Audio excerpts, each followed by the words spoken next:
નમસ્કાર મિત્રો, સ્વાગત છે આપ સૌનું અમારી યુટ્યુબ ચેનલમાં। તો હાલ મિત્રો હવામાન વિભાગે કરી ભારેથી અતિભારે વરસાદની આગાહી। અને મિત્રો આજે ક્યાં ક્યાં પડશે ભારેથી અતિભારે વરસાદ। તો મિત્રો વરસાદ તેમજ વાવાઝોડાને લગતી તમામ નવી અપડેટ માટે અમારી ચેનલની અંદર જે પણ મિત્રો નવા છે સબસ્ક્રાઇબ નથી કરી તો સબસ્ક્રાઇબ કરી લેજો। અને મિત્રો વિડીયો ગમે તો વિડીયોને લાઈક કરો, શેર કરો અને કોમેન્ટ કરો।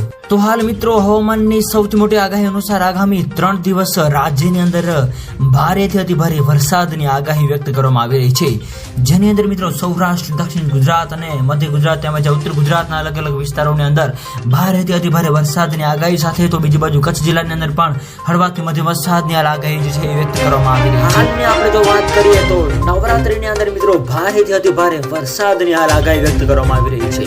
અને સાથે સાથે મિત્રો બંગાળની ખાડીની અંદર પણ મિત્રો નવું લો પ્રેશર સિસ્ટમ બનશે અને તે વાવાઝોડું બનશે કે નહીં તેના વિશે મિત્રો નવી અપડેટ આવતી જશે એમાં મેં તમને। તો મિત્રો હાલની જો આપણે વાત કરીએ તો છેલ્લા કેટલાક દિવસોથી વરસાદી માહોલ જામ્યો છે, એવામાં દક્ષિણ ગુજરાતના અલગ અલગ વિસ્તારો અને સૌરાષ્ટ્રના અલગ અલગ વિસ્તારોની અંદર મિત્રો ભારેથી અતિભારે વરસાદની આગાહી વ્યક્ત કરવામાં આવી રહી છે।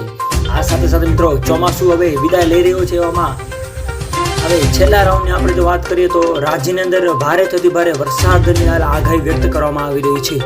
આ સાથે સાથે બીજી બાજુ મિત્રો હવે નક્ષત્રોની અંદર પણ મિત્રો ભારે વરસાદની આગાહી વ્યક્ત કરવામાં આવી રહી છે। તો હાલ મિત્રો વરસાદની આપણે જો વાત કરીએ તો ભાવનગર, ભરૂચ, સુરત તેમજ અમરેલી, બોટાદ, નર્મદા, છોટાઉદેપુર વગેરે વિસ્તારો તેમજ જુનાગઢ, રાજકોટ, પોરબંદર, ગીર સોમનાથ વગેરે વિસ્તારોની અંદર મિત્રો ભારેથી અતિભારે વરસાદ તો અમુક અંશે હળવાથી મધ્યમ વરસાદની પણ આગાહી વ્યક્ત કરવામાં આવી રહી છે। આ ઉપરાંત મિત્રો અરબી સમુદ્રની અંદર તેમજ બંગાળની ખાડીની અંદર મિત્રો નવી લો પ્રેશર સિસ્ટમ પણ બનવા જઈ રહી છે, જેની મિત્રો સંપૂર્ણ નવી અપડેટ જે આપતી જશે એમાં અમે તમને જણાવતા રહીશું। તો મિત્રો વિડીયો ગમે તો વિડીયોને લાઈક કરો, શેર કરો અને સબસ્ક્રાઇબ કરો તેમજ આવો સાથ અને સહકાર આપતા રહો। તો મિત્રો આપ સૌનો ખૂબ ખૂબ આભાર।